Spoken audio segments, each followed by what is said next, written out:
Pada persekutuan Pasutri ini yang hari ini boleh berulang tahun kedua, minggu ini mereka ulang tahun yang ke-29. Dan tentunya kita juga mengucap syukur untuk semua kebaikan Tuhan dalam hidup kita. Baik suka duka yang kita boleh alami. Yuk kita sama-sama angkat suara kita memuji Dia.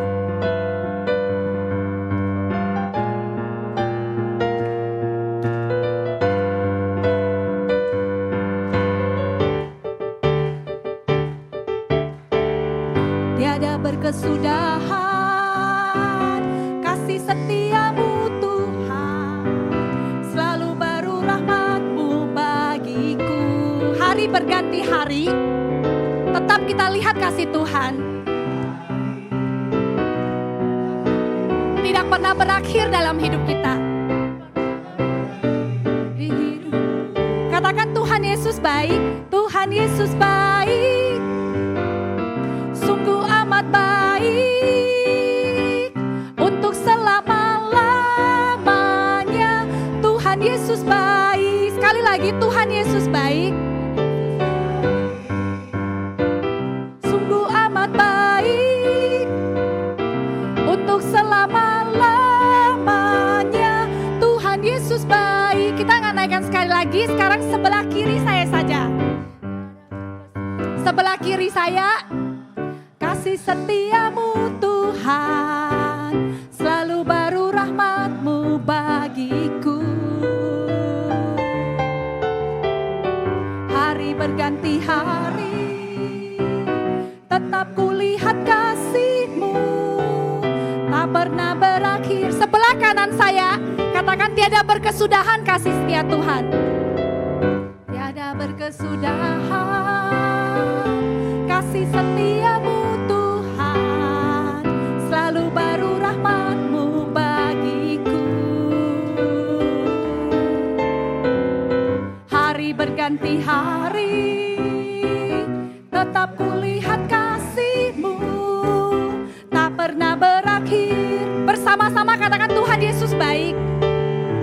Tuhan Yesus baik, sungguh amat baik, untuk selama-lamanya Tuhan Yesus baik.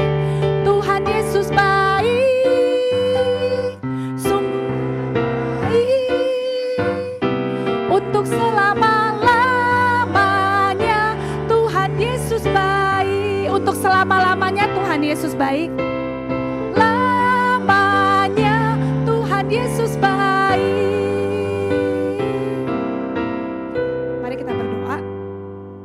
Bapa di surga, kami sungguh mengucap syukur pada hari ini kami boleh kembali hadir dalam persekutuan Pasutri dan juga dalam rangka ulang tahun persekutuan ini yang ke-29. Terima kasih Tuhan Yesus, Engkau boleh memberkati persekutuan ini sudah sebegitu lamanya, dan persekutuan ini boleh terus menjadi berkat bagi setiap keluarga-keluarga yang ada. Kami mau berdoa untuk hari ini juga Tuhan, kami mau belajar dari keluarga yang Tuhan izinkan mengalami satu pergumulan, bagaimana kami mau belajar dari mereka melangkah di dalam perjalanan iman mereka bersama dengan Tuhan. Tuhan yang pimpin untuk setiap teman-teman kami yang juga mungkin belum hadir bersama-sama dengan kami, Tuhan yang percepat langkah mereka untuk tiba pada saat ini boleh bersama-sama dengan kami bersekutu di tempat ini. Terima kasih Tuhan Yesus, hanya di dalam nama-Mu kami berdoa dan mengucap syukur. Amin. Silakan duduk. Oke, hari ini kita seperti yang di flyer kita ya, kita akan sama-sama mendengarkan sharing dari keluarga Bapak Rahmat dan Ibu Kety. Aneh ya manggil ibu ya, padahal teman ya.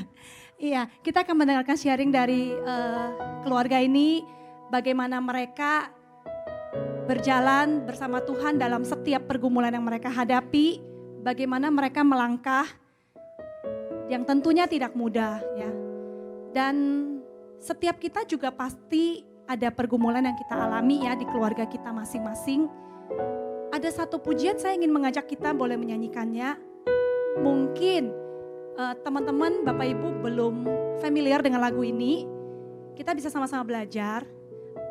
Lagu ini mengingatkan kita, tidak selalu Tuhan menjawab doa kita, tapi Dia memberikan yang terbaik di waktu yang tepat. Mari kita sama-sama menaikkan pujian ini.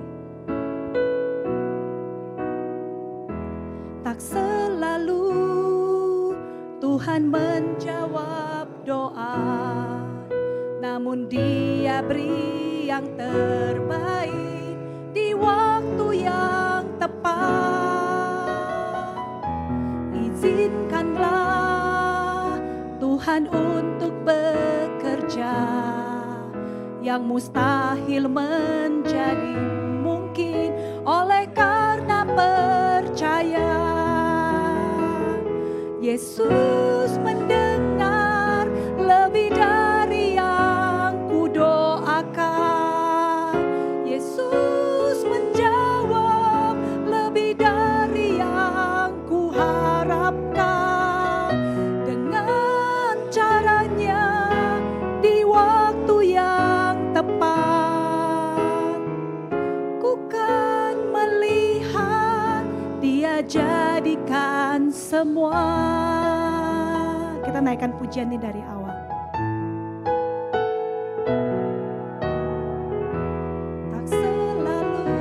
Tidak selalu Tuhan menjawab doa kita, namun Dia beri yang terbaik di waktu yang tepat.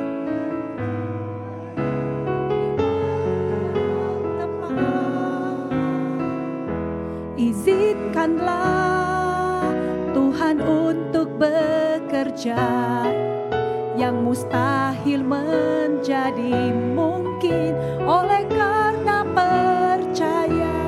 Yesus mendengar lebih dari yang kita doakan. Dengar lebih dari yang kudoakan. Yesus menjawab lebih dari yang kuharapkan. Dengan caranya di waktu yang tepat, ku kan melihat Dia jadikan. Yesus mendengar lebih dari yang kita doakan. Lebih dari yang kudoakan. Yesus menjawab lebih dari yang kita harapkan. Lebih dari yang kuharapkan.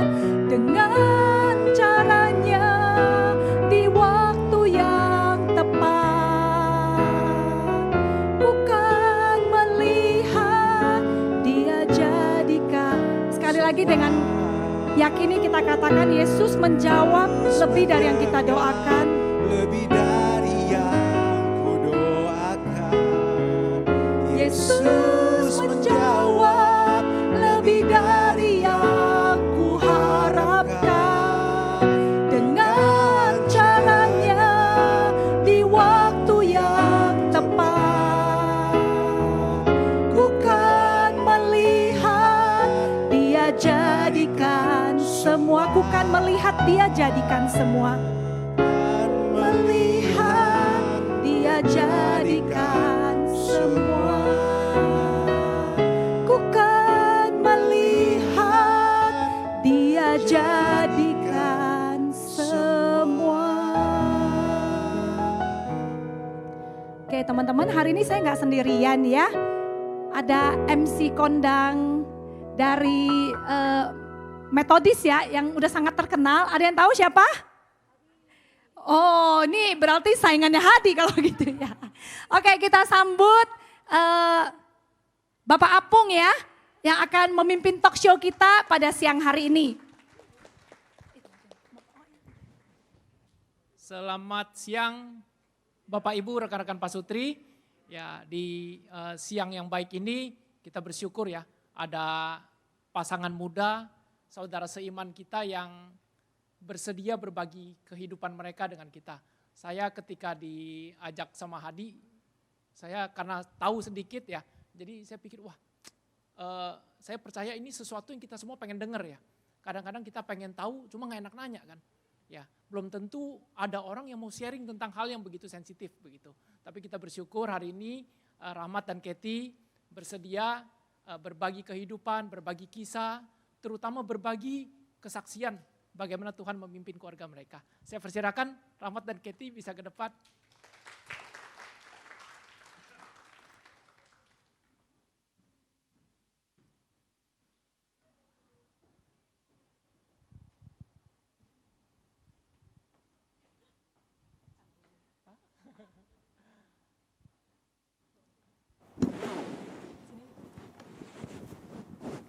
Oke, selamat datang Rahmat dan Keti.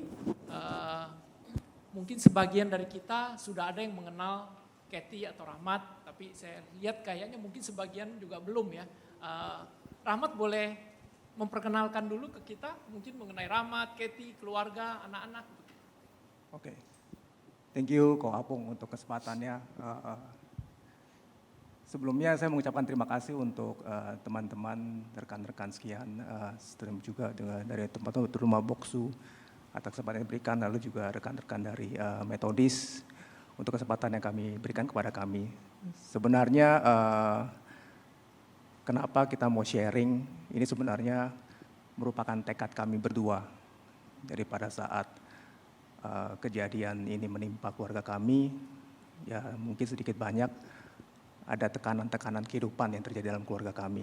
Tapi setelah kami melewati, kami berdua sepakat bahwa jikalau Tuhan inginkan, jikalau Tuhan maukan, kami ingin sharing ke semua teman-teman yang ada di sekitar kami.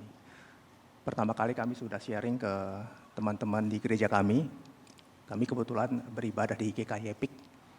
GKI Epic, jadi kita sudah dari tahun berapa ya di GKI Epic ya? Sudah lama. Sudah lama.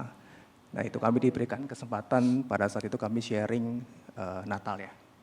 Natal kami sharing pada saat itu. Dan kebetulan pada saat ini Hadi cerita ke Keti bahwa akan ada HUT Pasutri. Jadi kami diberikan kesempatan untuk sharing. Kebetulan pada saat itu Keti cerita ke saya bilang ya udah kita akan membagikan kabar baik. Kita akan membagikan sharing kita, pergumulan kita pada saat itu supaya intinya sebagai menjadi berkat ya bagi teman-teman sekitar. Gitu. Sampai saya lupa nama saya siapa. Nama saya Rahmat Lukito. Apa ya? Oh, nama istri. Nama istri Keti. Kami sudah menikah kami menikah di tahun 2010. Jadi sudah 13 tahun kami menikah. Anak kami 2. Pertama Chloe, berumur 10 tahun, mau jalan 10 tahun ya. Lalu yang kedua Kaden. Kaden sekarang mau berjalan 3 tahun. Masih awal lah. Masih awalnya 2 tahun lebih. Biasa Iya. memang suka lupa umur anak. 2 tahun 3 bulan. 2 tahun 3 bulan ya. Untung di panggung, kalau di rumah dimarahin nih. Oke, Ya. thank you Rahmat. Jadi tadi Rahmat sudah perkenalan singkat. Nah, saya tahu Keti ini teman dekat adik saya, tapi nggak tahu banyak sebenarnya tentang Keti. Ya, saya tahu Keti juga bestinya Hadi, ya ketua pasutri kita ya. Keti ini alumni PKMI betul ya? Ya, alumni PKMI. Mungkin Keti boleh nggak cerita sedikit mengenai latar belakang kehidupan perjalanan iman kalian pribadi, sejak kapan kenal Tuhan, bagaimana kalian bisa dipertemukan Tuhan, sehingga jemaat boleh lebih kenal kalian berdua. Saya sebenarnya dari Medan, terus pindah ke Jakarta itu tahun 98. Nah pas tahun 98 itu kan kerusuhan ya, karena papa saya tahun 95 udah ke Jakarta dulu.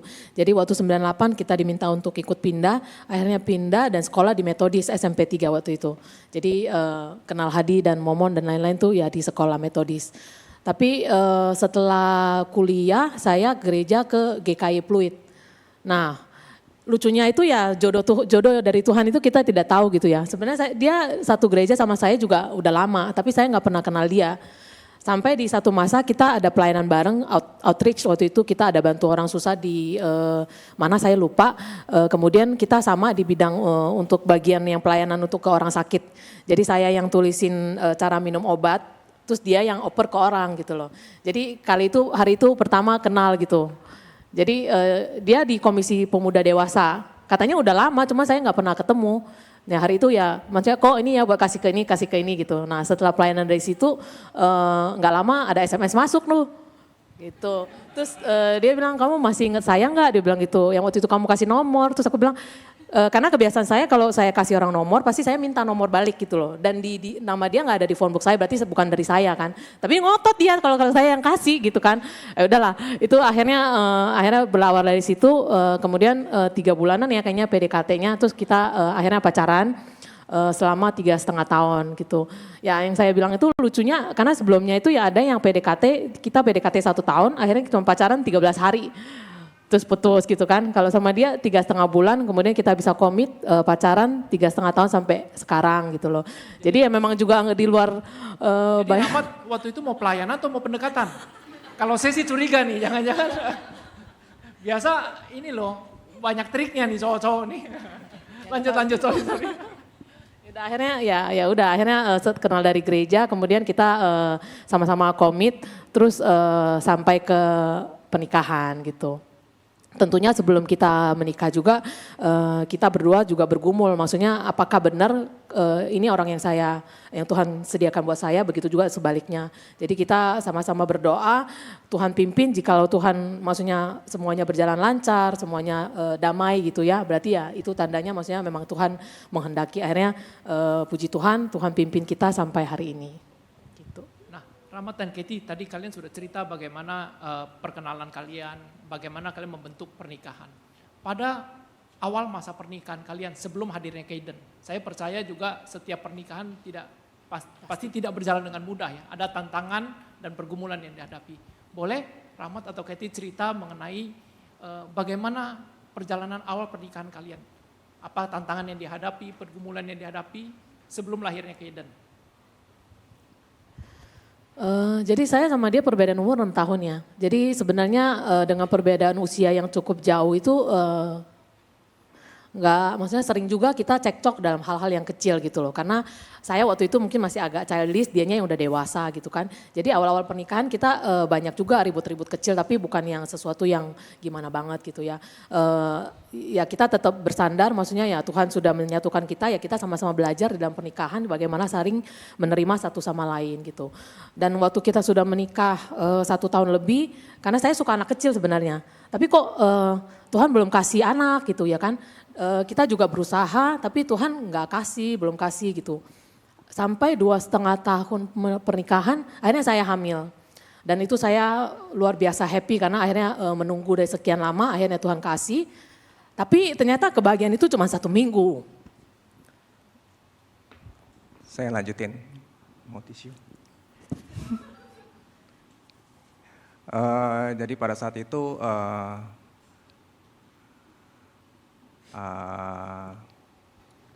Keguguran kan? ya, sebenarnya saya mau ngomong cuma agak susah. Jadi pada saat itu keguguran. Kegugurannya itu pun sebenarnya cepat dan kita tidak tahu. Jadi intinya bahwa hilang gitu aja. Hilang begitu aja. Jadi pada saat dokter melakukan USG, tidak terlihat apapun di dalam. Tiba-tiba udah nggak ada gitu loh. Jadi memang gitu. seminggu itu aku flek terus tiap hari. Jadi memang dokter suruh bed rest katanya, terus dikasih penguat kandungan gitu. Tapi ya ternyata Tuhan berkehendak lain. Kebahagiaan itu cuma 1 minggu, itu kita rasakan. Akhirnya keguguran, tapi setelah kejadian itu saat kita cerita sama teman ternyata bersyukur juga, ternyata saya kegugurannya itu spontan. Karena ada orang yang perlu dikuret gitu kan. Dan saya nggak usah, waktu pas udah cek kita balik lagi konsul, ternyata udah bersih gitu loh. Jadi di balik setiap kejadian itu Tuhan pengen ajarin kita sesuatu gitu. Dan kita percaya kalau saat itu Tuhan ambil, berarti memang anak itu mungkin ya maksudnya tidak baik adanya dan Tuhan punya rencana yang lain gitu kan. Setelah keguguran, biasa orang bilang kalau habis keguguran 3 bulan biasa langsung dapat lagi gitu. Ternyata saya tunggu lama lagi. Sampai kurang lebih 1 tahun kemudian baru saya dapat Chloe. Boleh cerita bagaimana mungkin kehadiran Chloe di tengah keluarga, pasti anak yang ditunggu-tunggu ini bisa membawa apa dong, maksudnya sukacita yang tidak terbayang ya. Gimana, boleh cerita nggak? Rahmat dulu mungkin. Jadi sebenarnya background saya dengan Katie beda. Jadi kebetulan Katie dari Medan, saya kebetulan keluarga saya juga, papa saya Aceh, mama saya Medan. Tapi di rumah mungkin pembicaraannya lebih soft. Kalau Katie, tau lah ya kalau Medan seperti apa. Maksudnya nambahin yang tadi. Mungkin sedikit bercanda kali ya, kalau enggak sedih mulu dia, kasihan. Jadi pada saat awal-awal kita kenal memang karena saya lebih soft, dia lebih gimana? Nah, Akhirnya banyak mungkin cekcok, kita sering cekcok. Itu mungkin kebetulan sekitar 3 tahun pertama. 3 tahun pertama kita adaptasi, kita melihat karakter satu sama lain, sehingga kita melihat apa yang Katie kurang, apa yang saya kurang. Dari situ kita coba klopkan. Ya memang sampai sekarang kita terus belajar lah ya, kita terus belajar, saya seperti apa, dia seperti apa. Lalu kalau bicara tadi, Ko Opung tanya tentang Chloe seperti apa. Pada saat Chloe lahir, itu tentu menjadi suatu kabar terindah bagi kami sekeluarga. Kami sudah menunggu selama hampir 3 tahun ya, 3,5 tahun, kita menunggu sampai 3,5 tahun, dan kebetulan Chloe merupakan anak perempuan dari cucu perempuan dari keluarga Katie. Dan pada saat kelahiran anak pertama, saya nggak tahu, mungkin kalau teman-teman di sini juga merasakan ini, kita merasakan dia merupakan anak yang yang pintar, apalagi. Ya, maksudnya setelah Tuhan ambil yang keguguran pertama, Tuhan gantikan dengan sesuatu yang jauh lebih sempurna dari semuanya. Dimana dia lahir sehat, maksudnya cantik, pintar, juga anaknya pengertian dari bayi. Jadi ada satu masa, saya ingat banget dia sakit sampai nggak mau makan sama sekali gitu ya. Saya sebagai ibu pertama gitu kan udah panik gitu ya, sampai nangis. Chloe makan dong, makan gitu. Terus dia lihat saya nangis, akhirnya dia mau buka mulut makan gitu loh. Jadi dari kecil memang dia pengertian gitu anaknya. Sampai sekarang pun bahkan banyak hal yang kadang-kadang sayanya merasa kok kayaknya nggak bisa gitu ya. Tapi dia yang selalu ingetin, mami bisa gitu loh. Kan mami udah gedein Chloe, pasti mami bisa gitu. Jadi kami bersyukur untuk kehadiran Chloe. Karena kehadiran Chloe, kita jadi mama dan papa.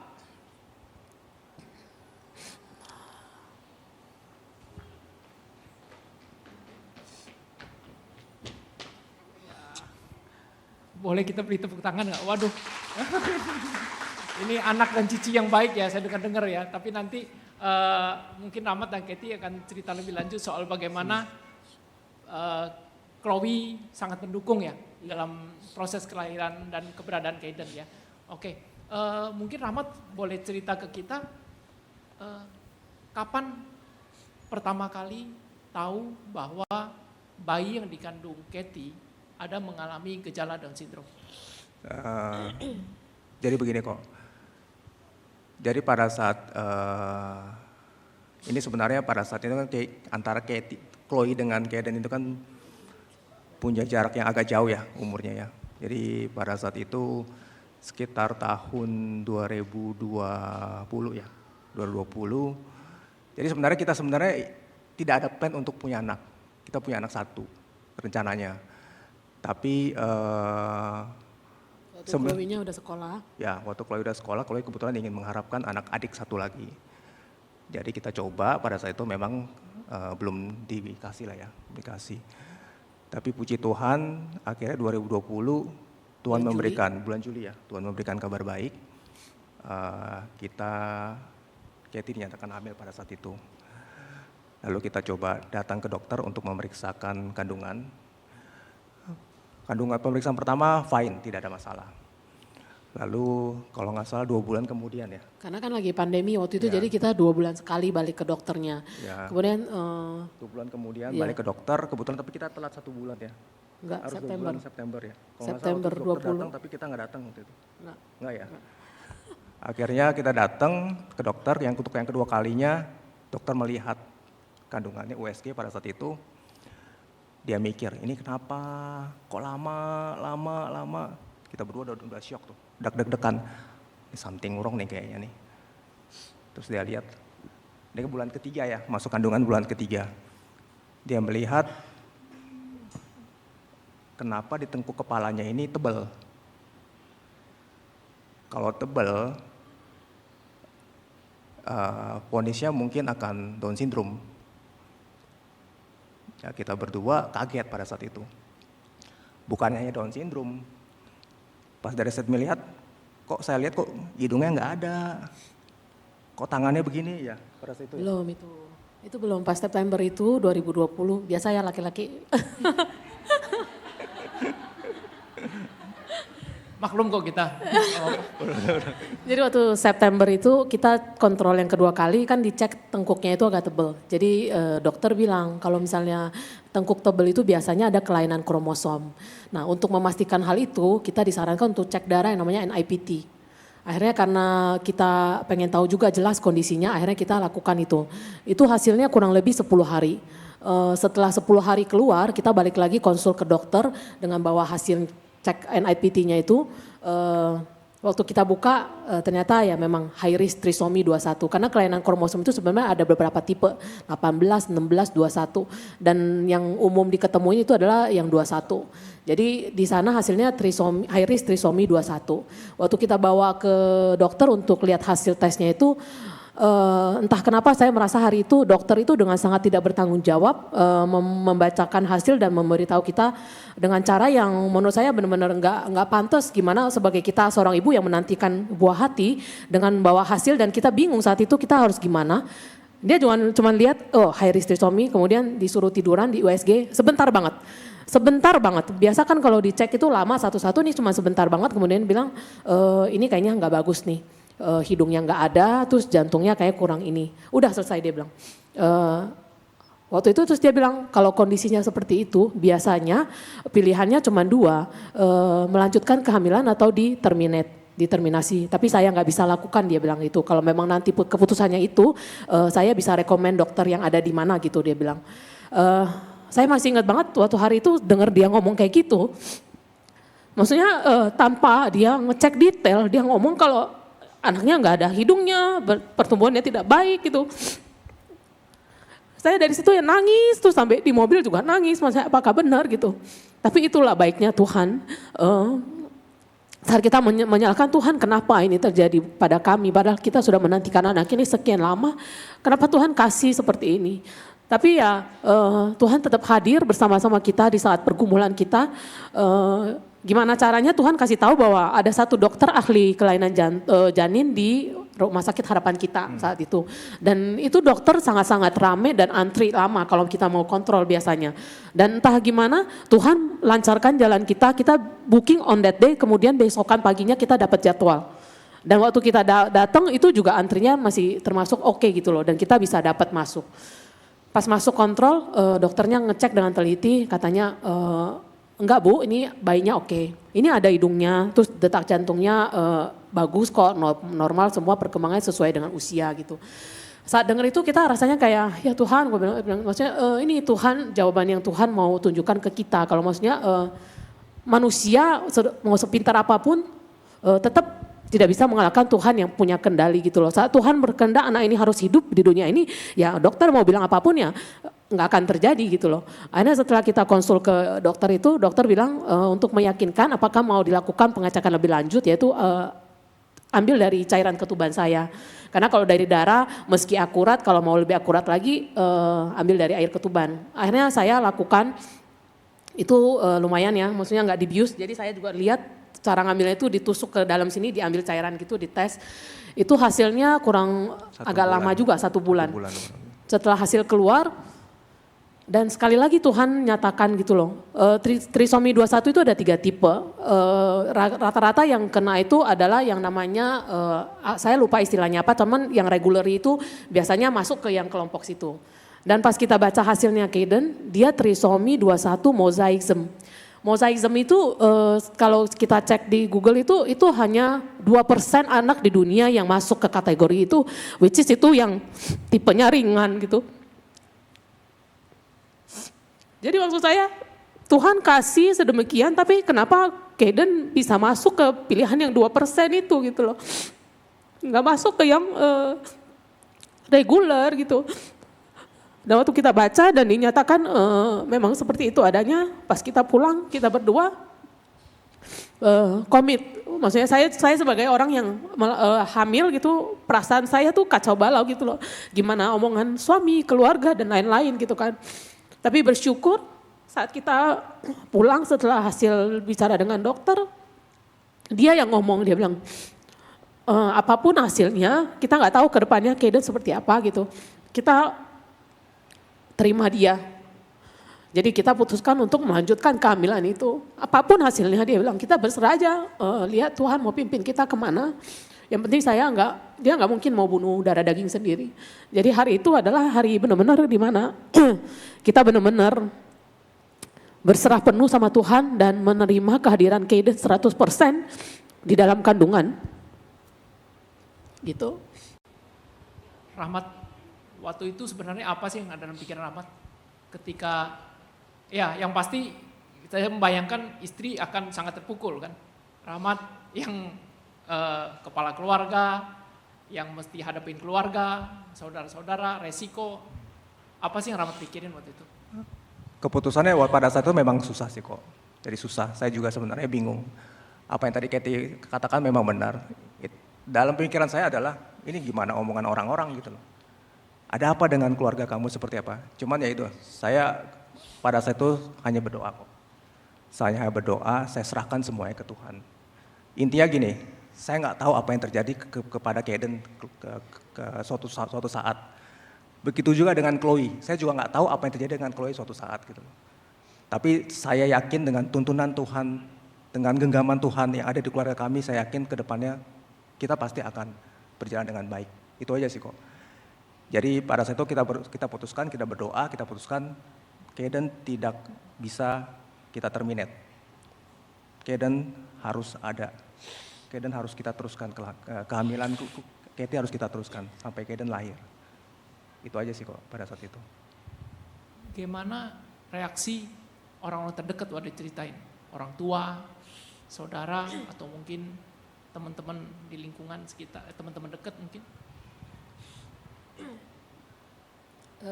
Kalau saya pribadi, karena dengan background keluarga saya, maksudnya orang Medan, dengan background hubungan keluarga yang juga tadinya nggak terlalu gimana gitu ya, apalagi saya juga waktu kecil masa saya tuh paling dipilih kasih gitu sama papa gitu kan.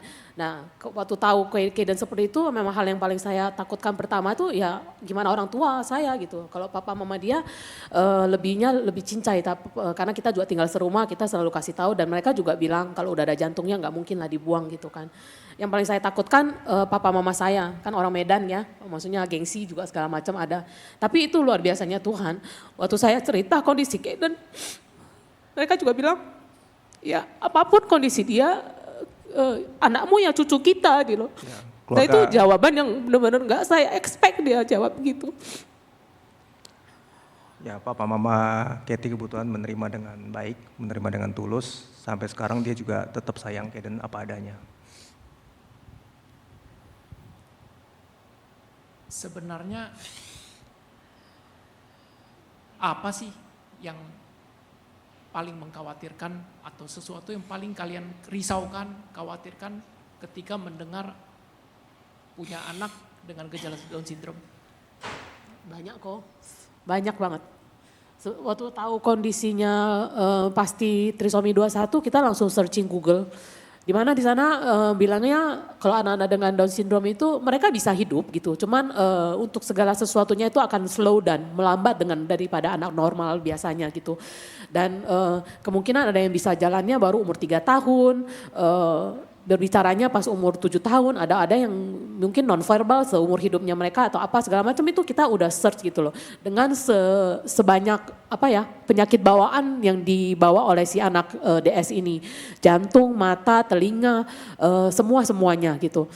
Ya kita takut gitu loh, cuman karena kita sudah bertekad, kita berserah penuh sama Tuhan dan kita menerima Kaden ini 100% apa adanya dia, ya kita berdua komitmen untuk jalanin satu demi satu, hadapi satu demi satu dan kita lihat pimpinan Tuhan gimana gitu loh. Terbukti waktu dia lahir kita concern dengan jantungnya, kita tanya sama dokter Nicunya, ini jantungnya oke nggak, perlu di USG nggak? Katanya oke, semuanya oke, nggak perlu, semuanya aman. Tapi entah kenapa karena artikel yang kita baca biasanya PJB itu penyakit jantung bawaan itu adalah pasti salah satu yang penyakit bawaan dari si anak DS itu. Sampai umur dia 3 bulan pas kita cek imunisasi kayaknya kita ngerasa perlu ganti dokter gitu ya. Kita akhirnya ke dokter anak yang lain dan ternyata dia kedetek kalau dia punya jantung itu agak bising gitu loh. Dan kita di refer untuk ke dokter jantung di harapan kita waktu itu sama satu profesor, dan ternyata hasilnya jackpot. Benar-benar si Kaden ini kena PJB-nya itu, dan kasusnya dia itu adalah yang sangat-sangat kompleks. Namanya CAVSD, di mana ada bolong di antara bilik kanan kiri dan sarambi atas bawah. Jadi benar-benar lubangnya itu ada 4, makanya disebutnya kompleks gitu kan.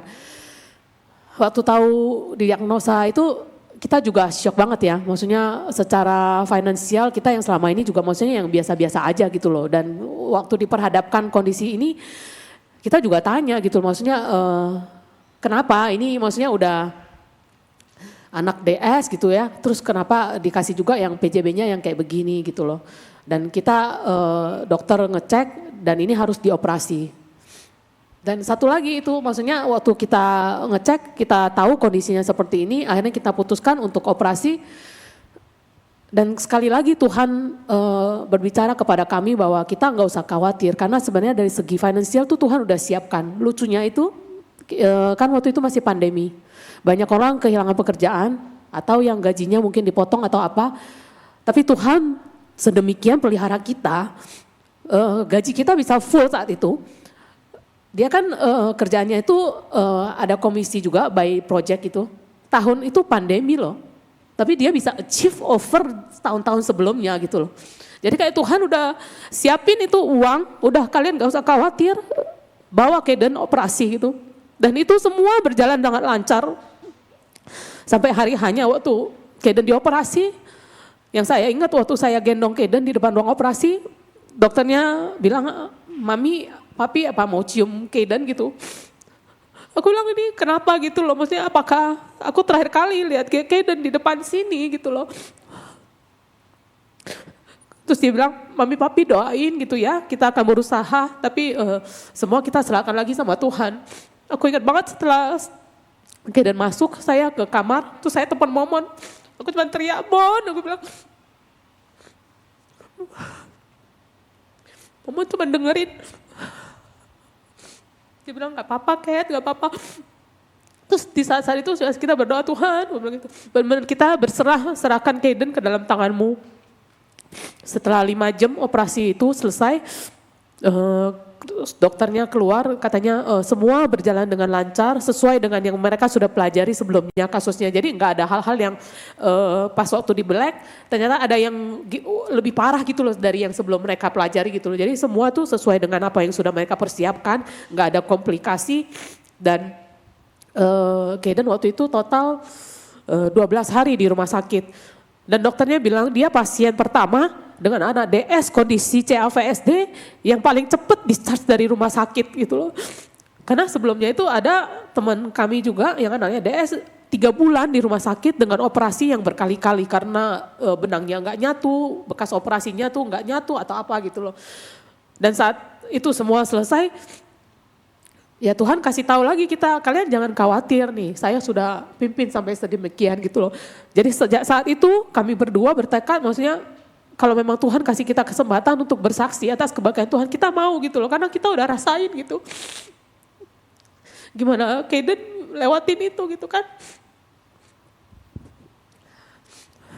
Dan saya ingat juga di mana hubungan sama saya sama papa saya kan nggak terlalu dekat gitu ya. Waktu saya operasi, papa saya bisa datang, dia tahu saya capek banget gitu, dia bisa pijitin gitu ya. Itu adalah satu momen yang mungkin tanpa kehadiran Kaden itu nggak akan terjadi gitu loh. Jadi buat saya sendiri personal benar-benar merasa dengan kehadiran Kaden kita tuh banyak merasakan kebaikan Tuhan dan secara rohani kita juga bertumbuh semakin dewasa gitu ya. Tuhan izinkan kita punya perjalanan iman yang sangat-sangat indah bersama Tuhan gitu. Kita nggak tahu sih kedepannya seperti apa. Kadang-kadang kita juga mikir kenapa Tuhan kasih kita anak DS gitu ya. Padahal saya berharapnya kan anak-anak yang normal segala macam gitu. Kemudian Yohanes 9 mengingatkan kita lagi yang anak yang dilahirkan buta. Apa salah anaknya, apa salah orang tuanya gitu.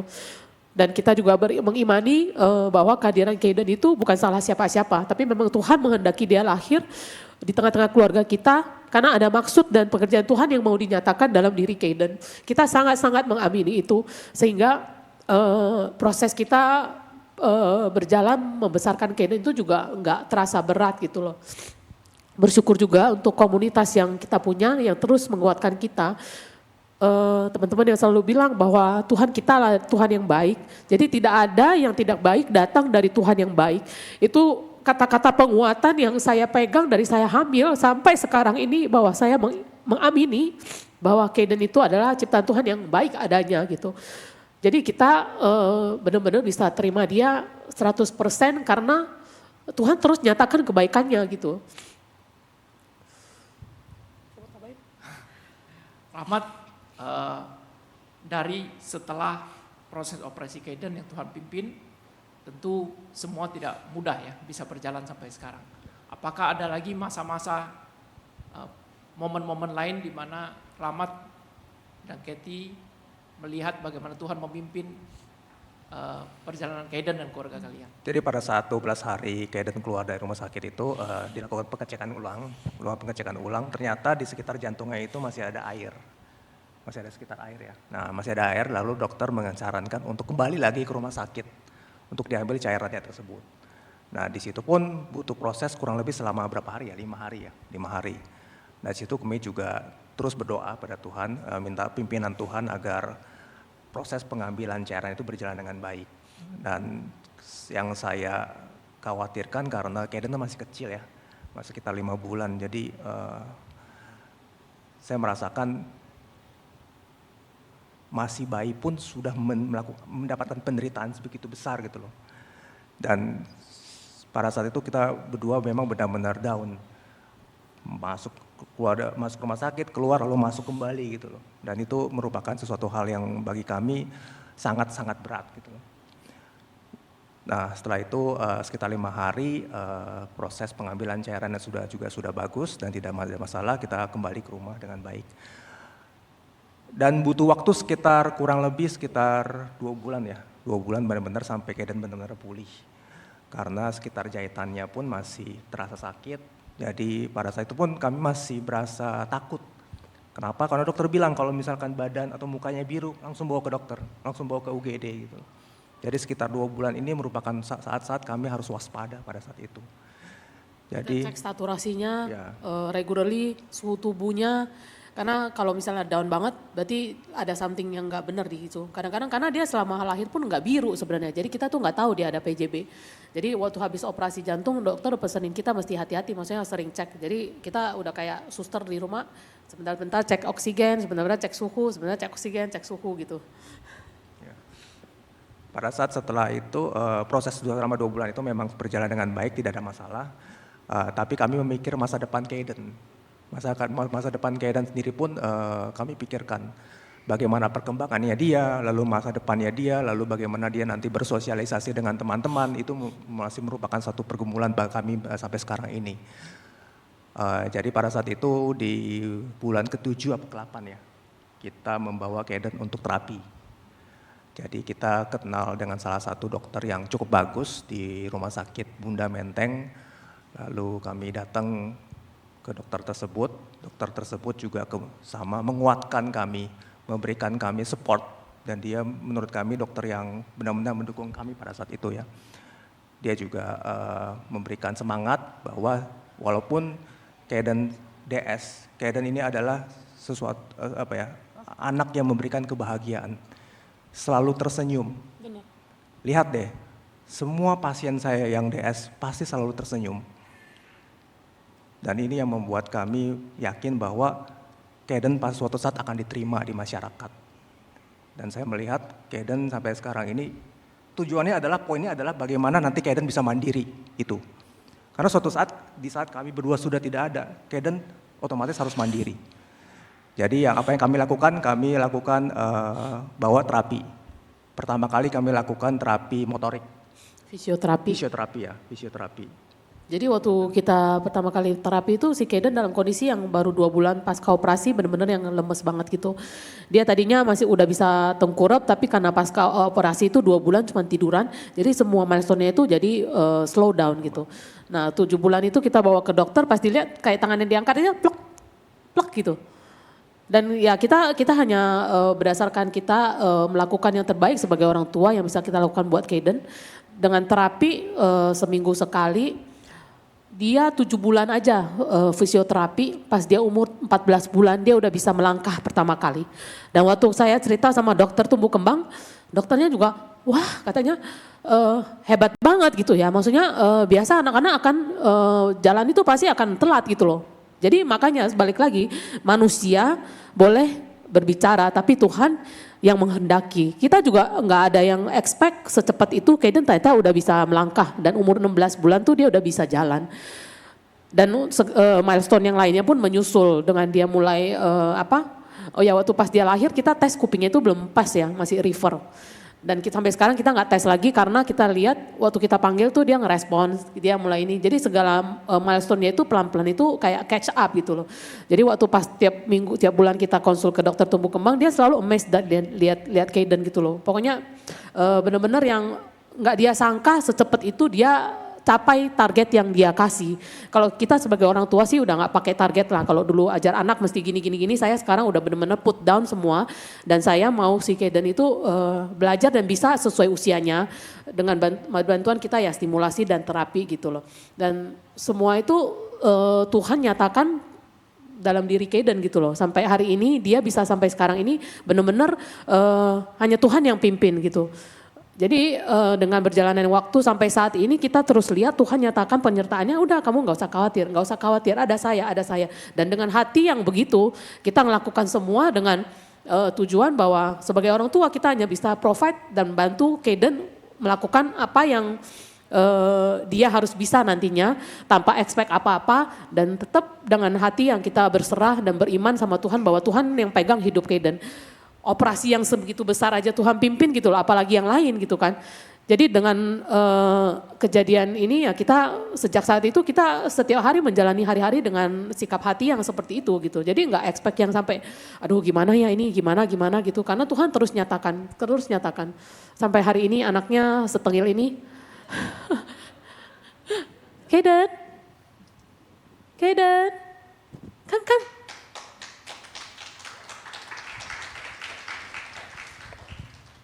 Bapak Ibu nanti saya akan berikan waktu buat kita yang mau nanya ya. Jadi boleh mikir-mikir.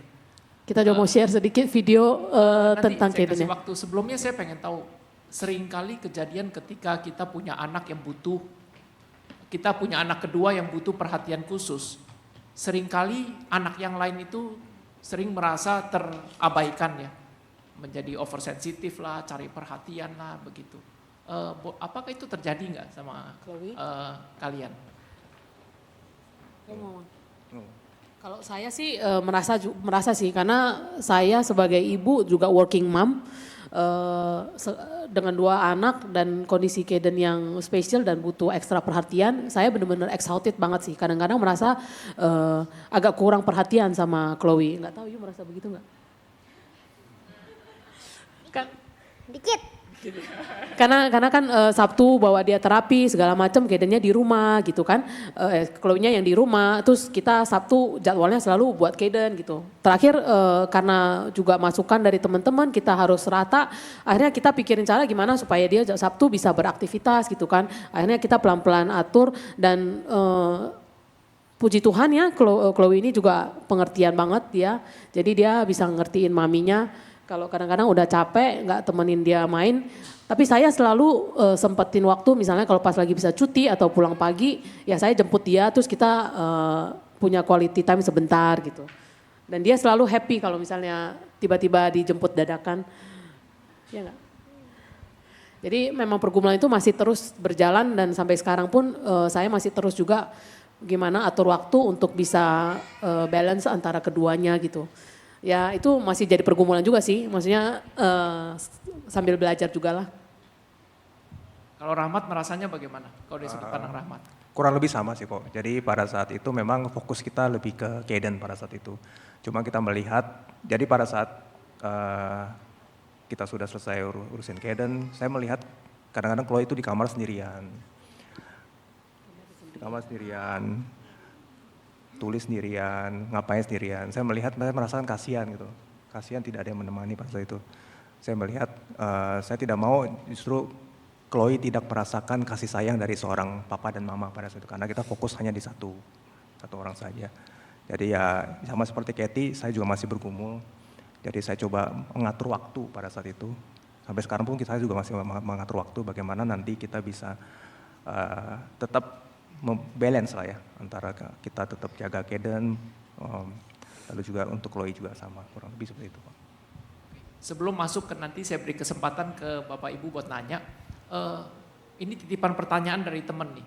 Ya, bagaimana kami sebagai orang-orang yang mempunyai teman yang memiliki anak dengan Down syndrome, kadang-kadang kami ini suka bingung nih, bagaimana harus bersikap, takut salah ngomong, takut nggak tahu lah, kayaknya serba nggak gimana gitu, mau ngapain ya, apa yang kita mesti lakukan.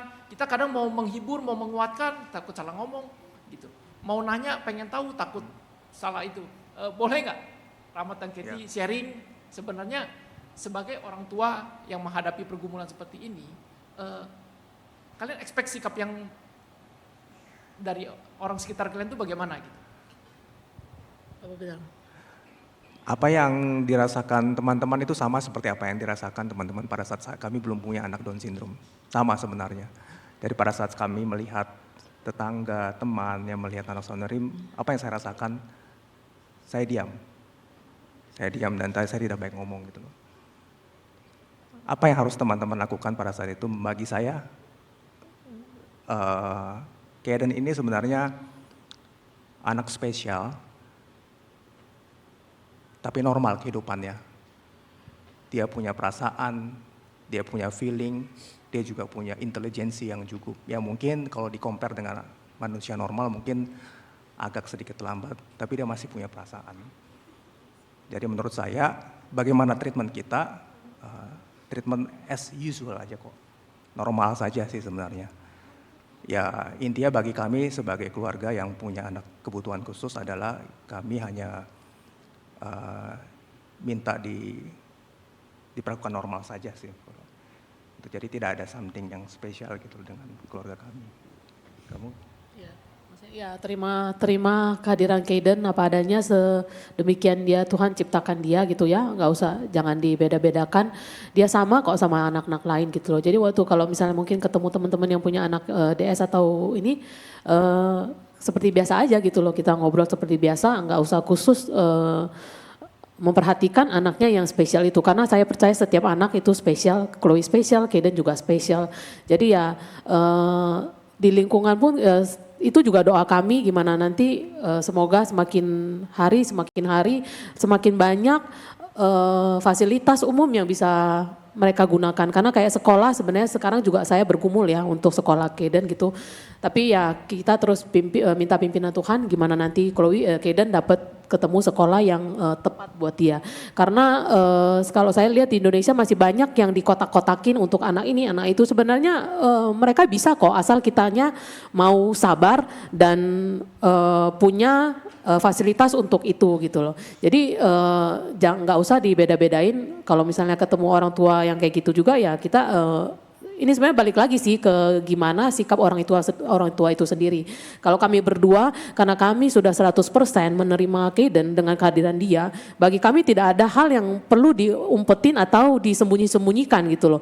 Maka saya juga ada dengar beberapa cerita yang punya anak DS atau yang special needs, mereka memilih untuk anaknya di rumah. Karena mungkin mereka malu ketemu orang segala macam. Dan saya sebagai orang tua yang punya anak kebutuhan khusus, saya menghimbau maksudnya kita harus terima anak kita 100%, jangan malu karena mereka butuh sosialisasi itu gitu loh. Dan dengan sosialisasi itu mereka kepintarannya diasah dan mereka punya banyak kelebihan yang ada di diri mereka. Cuman kita orang tua yang perlu kerja keras untuk mencari di mana nih kelebihannya si masing-masing anak itu gitu. Jadi terima mereka, kita sendiri mesti punya sikap hati yang benar sebagai orang tua sehingga kita waktu keluar nggak merasa dikucilkan atau malu atau apa, ya bergaul apa adanya gitu loh. Itu kalau dari kami gitu ya. Ya dengan menerima Kaden 100%, dia pun merasakan bahwa kita diterima, bahwa saya diterima oleh keluarga saya. Sehingga dengan dia merasakan itu, akhirnya dia pasti akan ada karakter atau pemikiran dia yang melihat bahwa papa mama saya menerima saya nih. Sehingga saya melihat ya tentunya akan membantu perkembangan atau perkembangan dari anak itu sendiri gitu. Itu yang saya lihat sih. Oke, thank you. Sebelum nanti kita akan ngobrol sebentar sama Chloe, kita akan lihat bagaimana foto perkembangan Kaden. Sebelumnya saya berikan kesempatan kepada rekan-rekan Pak Sutri, mungkin ada yang ingin mengajukan 1-2 pertanyaan. Kebetulan kita punya teman-teman yang sangat terbuka ya, bersedia bercerita, bersedia sharing. Mungkin ada yang ingin bertanya? Bisa angkat tangan, mungkin nanti akan dikasih mic.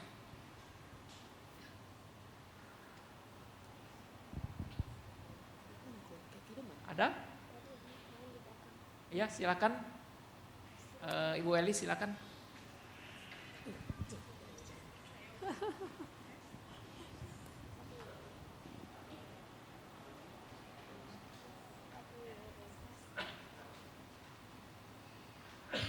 Kayaknya nggak usah pakai mic juga kedengaran suaranya.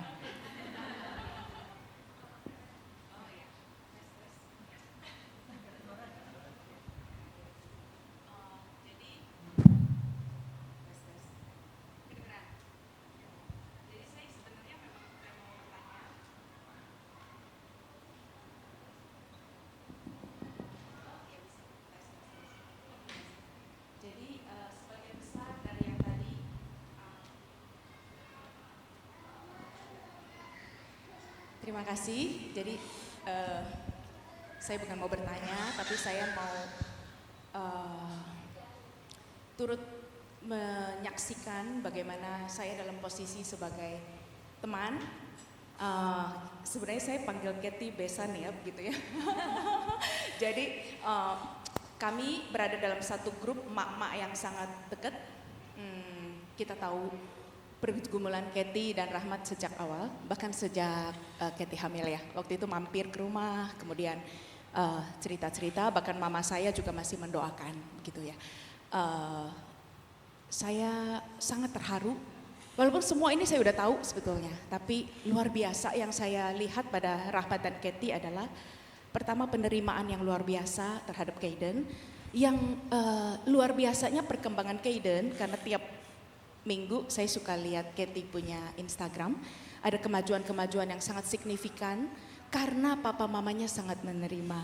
Jadi beberapa teman yang punya saudara atau anak berkebutuhan khusus, mereka sempat mengatakan bahwa aduh sayang, saudara saya itu telat menterapi anaknya atau telat sadar atau telat menerima, telat mengakui sehingga anaknya tidak bisa bertumbuh dengan maksimal.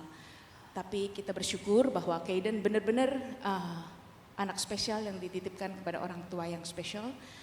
Luar biasa sekali kalau teman-teman mendengarkan sharing tadi, dan kami adalah saksi hidup bahwa dalam pekerjaan yang begitu menyita waktu, dalam segala peran dari kedua keluarga yang begitu banyak ya, mereka punya keluarga inti, punya mertua. Kalau kita bilang generasi sandwich, itu sandwich mereka itu double decker gitu ya, banyak sekali yang mesti diurus, tapi tetap Tuhan percayakan anak sespesial Kaden dan juga Chloe yang sangat luar biasa. Jadi intinya adalah saya mau bilang bahwa besan saya ini benar-benar luar biasa gitu ya, benar-benar luar biasa. Jadi ini kemuliaan bagi Tuhan ya, tapi benar-benar Thank you, Ci. secara manusia kami itu benar-benar sangat belajar banyak sekali bahwa iman yang sesungguhnya itu ya yang hidup kayak begini gitu. Sehingga Katy berulang kali mengatakan bahwa dia dan Rahmat, Ci, lu gak bisa bayangin betapa besarnya berkat dalam hidup kami dengan kehadiran Kaden. Satu lagi juga Momon ya, selalu mendengar itu, dan saya sungguh-sungguh seperti saya ngomong sama Katy tadi, kalau mama saya bisa lihat Kaden, dia akan sungguh berbahagia. Thank you. Thank you, Ci. Thank you. Elis, ada lagi? Mungkin Bapak Ibu yang ingin bertanya?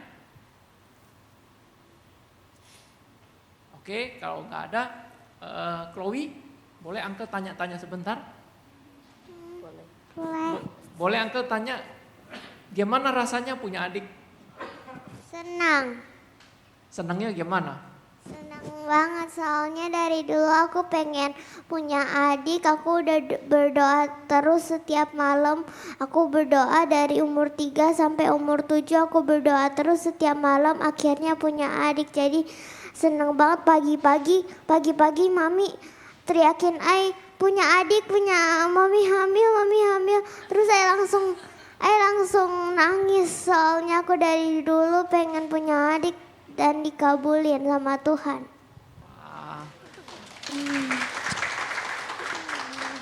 Chloe pengen punya adik, sekarang adiknya udah ada, Chloe bantuin jaga nggak? Bantu jaga. Aku main sama Kaiden terus. Gitu ya. Chloe, waktu papa mama sedih, tahu Kaiden mesti dioperasi, Kaiden punya gejala Down syndrome, Chloe udah ngerti belum? Ngerti, Mami, Kaiden ada penyakit jantung. Aku udah nangis banget. Aku takut aku nggak jadi punya adik. Aku takut Kaiden nggak ada. Jadi aku nangis pas Kaiden di operasi. Aku juga ikut nangis. Aku setiap hari video call Mami. Tanya Mami Kaiden gimana. Gimana cara ngatasin rasa takutnya, Chloe? Waktu itu boleh nggak cerita ke Uncle sama Auntie di sini? Aku berdoa terus setiap hari. Semoga Kaiden operasinya lancar dan bisa kembali beraktivitas sama keluarga. Jadi aku setiap hari berdoa semoga Kaiden bisa main lagi sama Cece. Dan ternyata Kaiden gak apa-apa pas operasi. Chloe senang banget. Oke, saya tiba-tiba blank ini ngomong anak kecil. Aduh. Ini Kaiden umur berapa ya? Si Chloe ini umur berapa ya? Ngomongan kayak orang umur 17 ya. Saya jadi blank, aduh keinget mau nanya sesuatu jadi lupa ini. 9 tahun, mau 10 tahun. Hampir 10. Apa ya tadi mau nanya, beneran lupa, aduh ampun.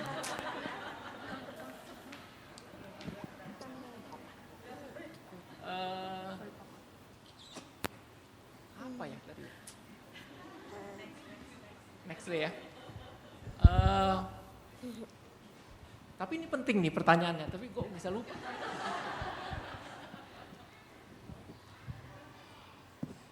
Chloe,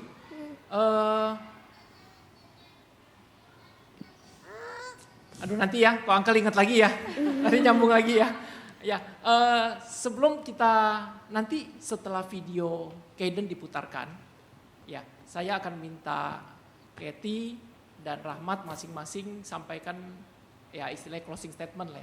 Apa yang mau disampaikan ke Bapak Ibu ya berkaitan dengan tentu perjalanan iman. Hari ini setiap kita Tuhan izinkan menghadapi berbagai tantangan kehidupan yang berbeda, pergumulan berbeda. Mungkin nanti Katie atau Rahmat bisa sampaikan apa yang kalian ingin sampaikan terakhir untuk Bapak Ibu. Kita lihat dulu video bagaimana perkembangan si Kaiden ya. Kaiden bisa maju mungkin sekalian ya.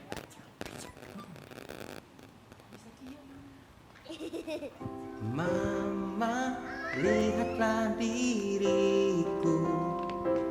Aku yang dulu kecil kau gendong selalu. Kini aku sudah bisa berjalan sendiri. Kulihat dunia dengan caraku. Papa, dengarkanlah aku. Walau masih tak jelas apa ucapanku. Mungkin bila saat nanti ku bisa bicara, ku mau bilang ku bangga padamu. Jika nanti ku telah dewasa, mungkin semua orang melihatku berbeda. Tapi mama papa bilang aku istimewa. yang Tuhan ciptakan.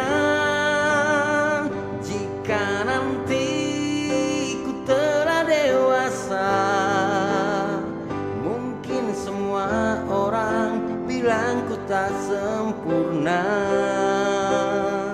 tapi aku tetap ada dan kan selalu ada. Kan ku buat dunia tertawa.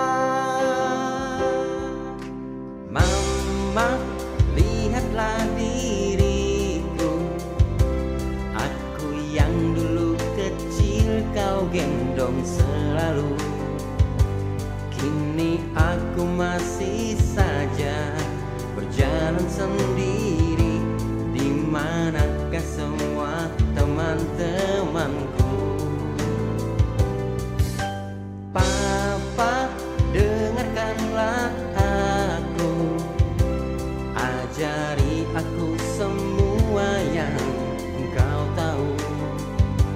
Bila tiba saat nanti ku harus sendiri, ku mau kuat seperti dirimu.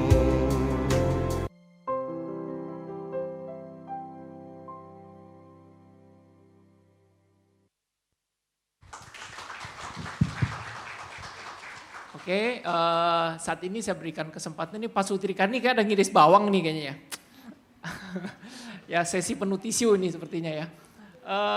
Saya berikan kesempatan mungkin kepada Rahmat dulu untuk menyampaikan mungkin apa yang kalian ingin sampaikan kepada Bapak Ibu Pak Sutri, rekan-rekan di sini yang saat ini di dalam perjalanan kehidupan tentu mengalami pergumulan, mengalami tantangan yang tidak mudah.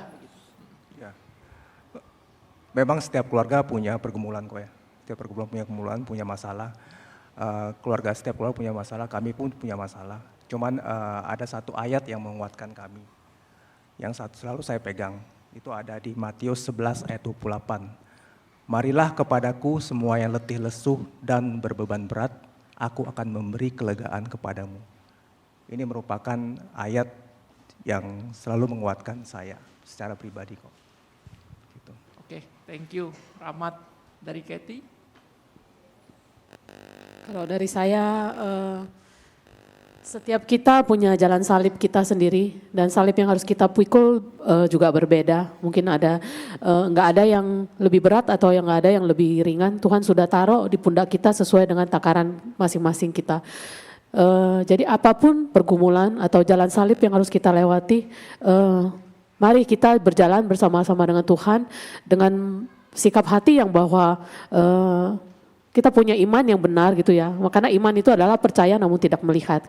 Walaupun kita tidak lihat, Tuhan itu benar-benar ada di samping kita gitu seperti Chloe atau ini. Tapi kita harus percaya bahwa Tuhan itu selalu bersama kita melalui setiap pergumulan masalah yang kita hadapi.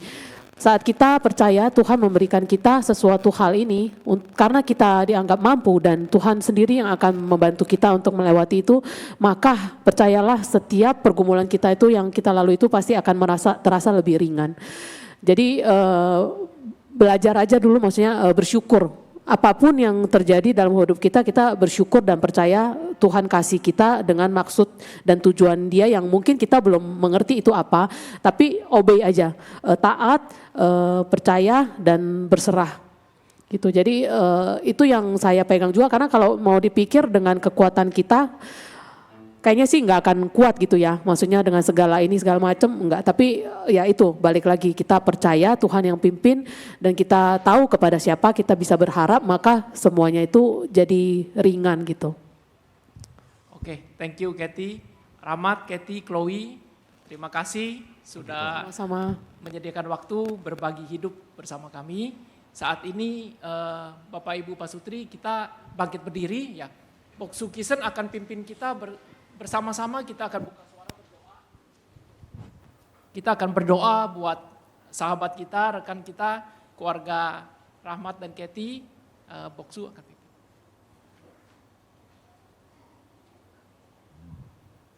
Oke, sebelumnya kami mengucapkan terima kasih untuk Rahmat, Kathy, dan Chloe Chloe, kamu juga anak istimewa. Ya, Papa Mama sangat sayang kamu juga. Tuhan juga sayang. Ya, demikian juga mengasihi adikmu Kegan ya. Bapak Ibu, saya percaya sekali kita boleh diberkati oleh Tuhan. Banyak hal kita pelajari dan banyak hal kita melihat kebaikan Tuhan, anugerah Tuhan yang begitu indah yang mereka alami. Bahkan saya mengingat ada 2 ayat yang betul-betul kok kayaknya kalian mengalami gitu. Mazmur 28 ayat 6 dan 7. Firman Tuhan mengatakan demikian. Terpujilah Tuhan karena ia telah mendengar suara permohonanku. Tuhan adalah kekuatanku dan perisaiku, kepadanya hatiku percaya, dan ini mereka. Dan akhirnya aku tertolong, sebab itu beria-ria hatiku, dan dengan nyanyianku aku bersyukur kepadanya. Inilah yang mereka alami dan juga ayat ini yang saya dapatkan. Luar biasa. Betul-betul anugerah Tuhan yang sudah Tuhan berikan pada kalian. Baik Bapak Ibu, kita akan berdoa untuk Rahmat dan Kathy dalam kehidupan mereka, di dalam membesarkan, baik untuk Chloe, khususnya Kaden, dan juga kita percaya. Saya melihat perkembangan Kaden ini anak yang normal. Cuman memang apa istilahnya, mungkin karena dikatakan dokter DS, akhirnya itu terpaku terus kata DS gitu ya.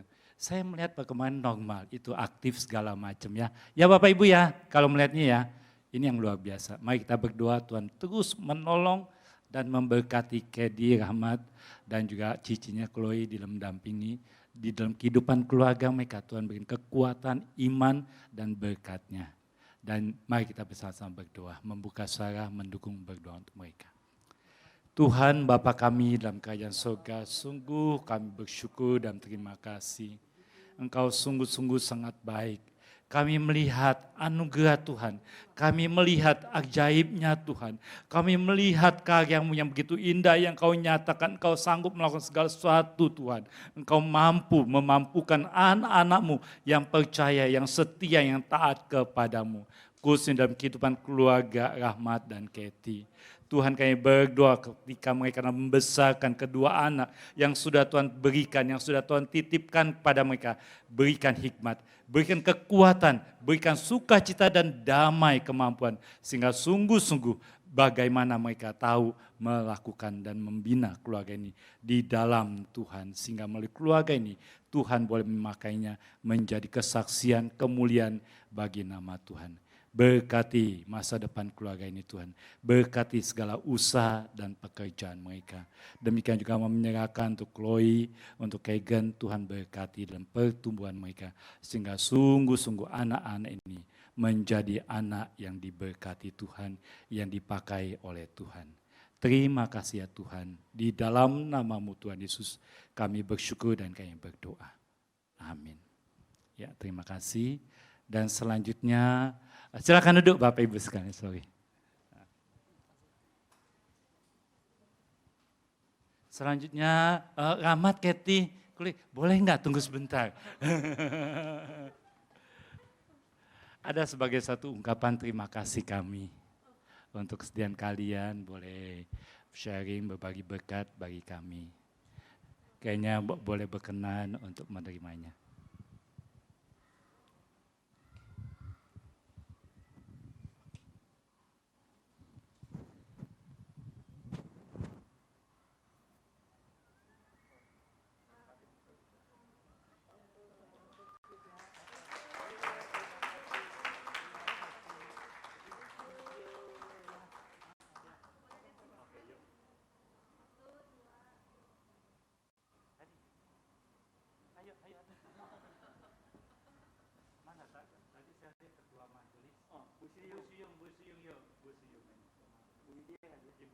Ketua PAK, Ibu Widya.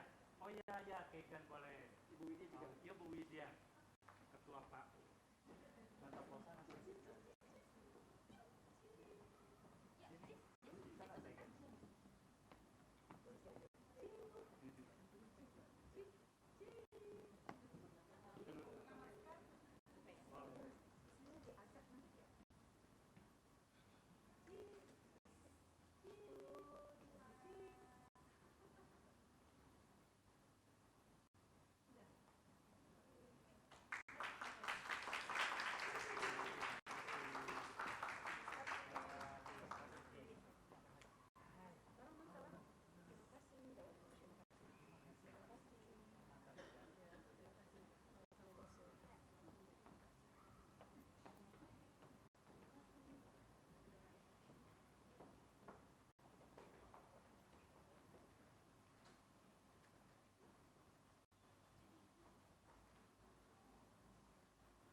Oke, kami dari Persekutuan Pasutri mengucapkan sekali lagi terima kasih buat Kathy dan Rahmat untuk sharingnya yang luar biasa.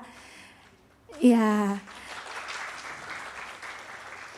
melihat kisah mereka, perjalanan mereka, benar tadi kata Apung banyak mengandung, ya, ya bawang ya.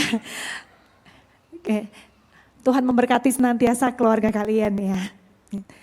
Oke, Bapak Ibu, teman-teman, hari ini kita juga akan merayakan namanya ulang tahun. Kalau nggak ada kue bukan ulang tahun dong ya namanya ya. Boleh saya memanggil Bapak Ibu yang pernah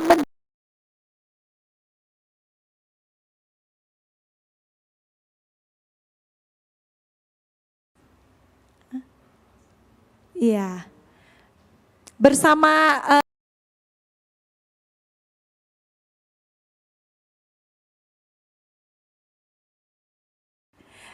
Pak Giman? Oh enggak.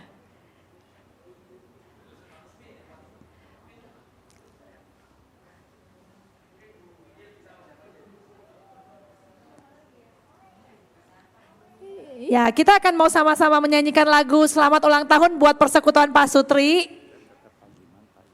Oh iya. Pak Giman, Ibu boleh maju ke depan. Pak Yungki.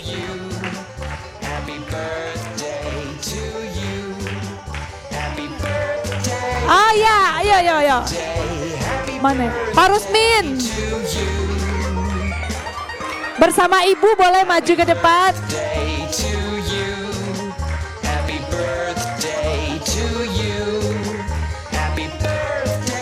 Dan para pengurus Pasutri, Bapak Hadi, Tere dan teman-teman Pasutri.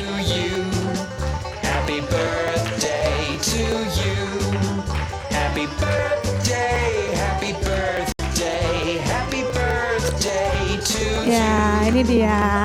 Cakep ya kue Pasutri ya. Iya, ini kue masa kini. Oke. Buat teman-teman pengurus boleh maju ke depan.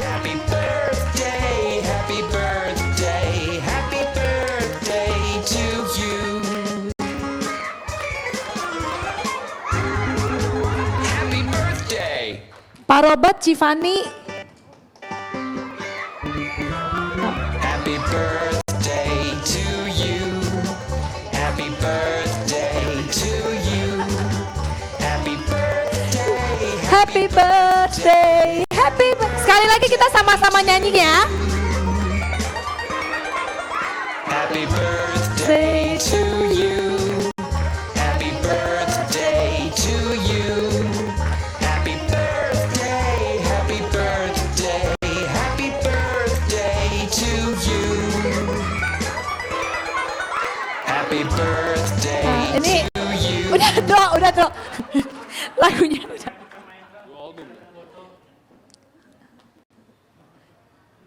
Ya, kita akan foto dulu ya. Ayo Mike, Warti.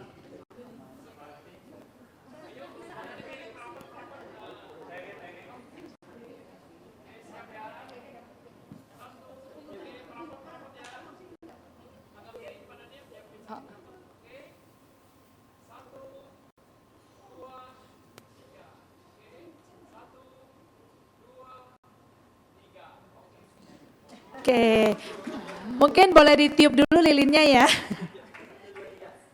1, 2, oh udah habis. Oke, kita akan mendengarkan sedikit nih ya, beberapa patah kata dari Ketua Majelis.